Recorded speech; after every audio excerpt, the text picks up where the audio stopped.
Compendio del Catecismo de la Iglesia Católica. Sexto mandamiento: no cometerás actos impuros. Pregunta 487.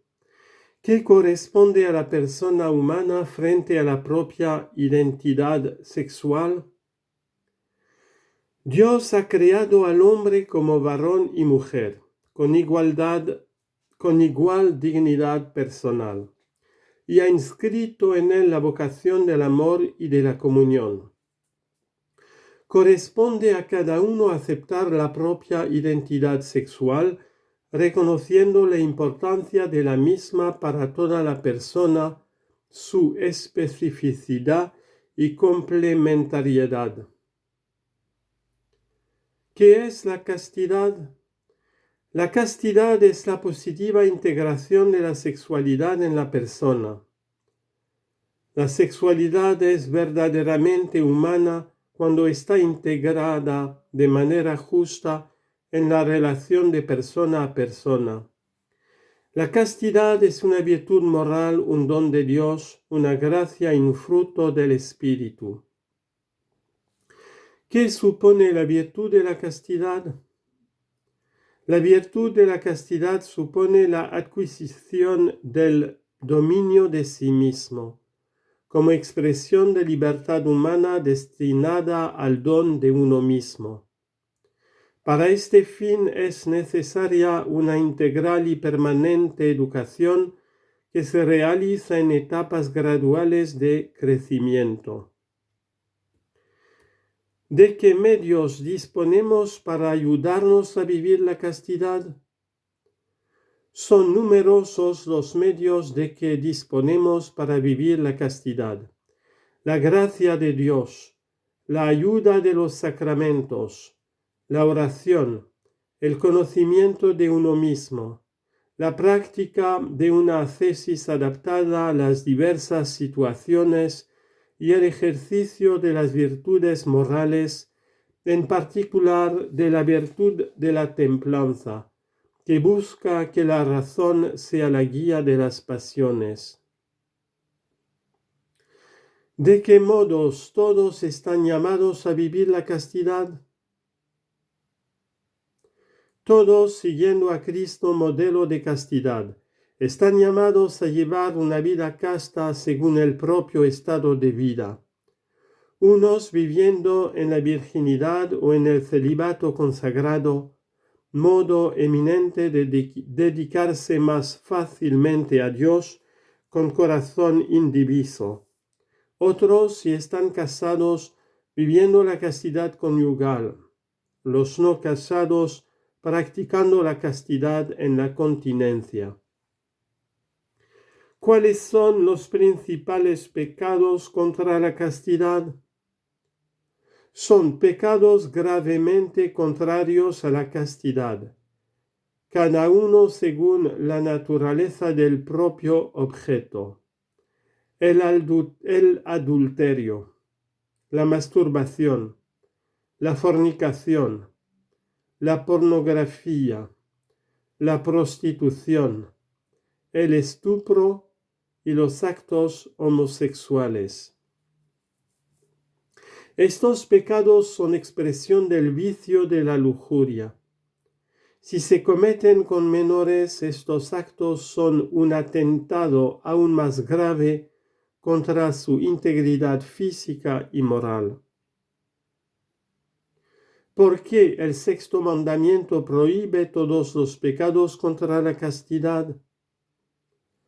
Aunque en el texto bíblico del Decálogo se dice no cometerás adulterio, Éxodo 20:14, la tradición de la Iglesia tiene en cuenta todas las enseñanzas morales del Antiguo y del Nuevo Testamento y considera el sexto mandamiento como referido al conjunto de todos los pecados contra la caridad. ¿Cuáles son los deberes de las autoridades civiles respecto a la castidad? Las autoridades civiles en cuanto obligadas a promover el respeto a la dignidad de la persona humana, deben contribuir a crear un ambiente favorable a la castidad, impidiendo inclusive, mediante leyes adecuadas, algunas de las graves ofensas a la castidad antes mencionadas, en orden sobre todo a proteger a los menores y a los más débiles. ¿Cuáles son los bienes del amor conyugal al que está ordenada la sexualidad? Los bienes del amor conyugal que para los bautizados está santificado por el sacramento del matrimonio son la unidad, la fidelidad, la indisolubilidad y la apertura a la fecundidad. ¿Cuál es el significado del acto conyugal? El acto conyugal tiene un doble significado: de unión, la mutua donación de los cónyuges, y de procreación, apertura a la transmisión de la vida. Nadie puede romper la conexión inseparable que Dios ha querido entre los dos significados del acto conyugal, excluyendo de la relación el uno o el otro. ¿Cuándo es moral la regulación de la natalidad? Es intrínsecamente inmoral toda acción, como por ejemplo la esterilización directa o la contracepción, que, bien en previsión del acto conyugal o en su realización, o bien en el desarrollo de sus consecuencias naturales, se proponga como fin o como medio impedir la procreación.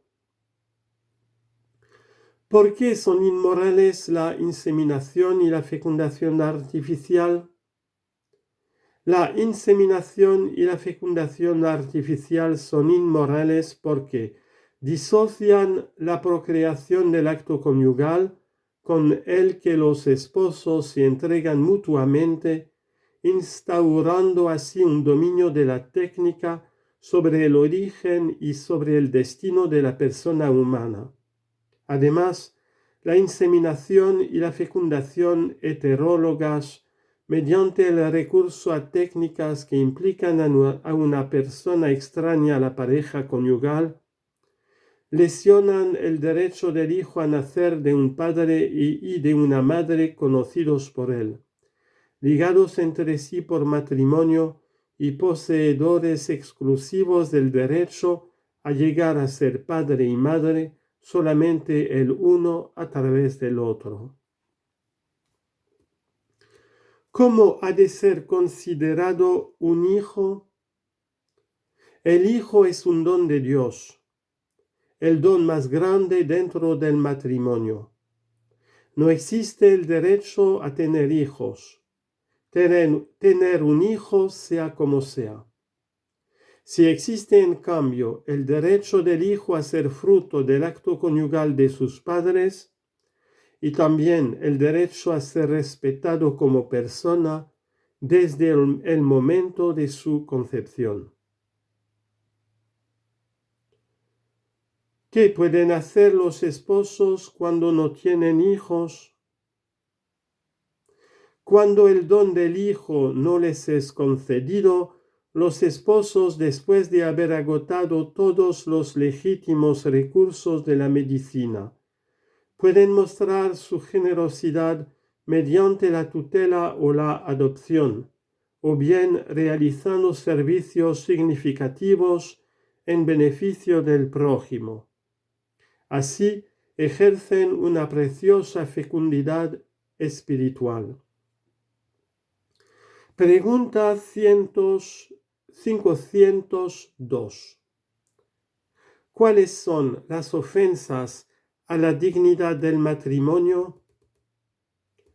Las ofensas a la dignidad del matrimonio son las siguientes: el adulterio, el divorcio, la poligamia, el incesto, la unión libre, convivencia o concubinato, y el acto sexual antes o fuera del matrimonio.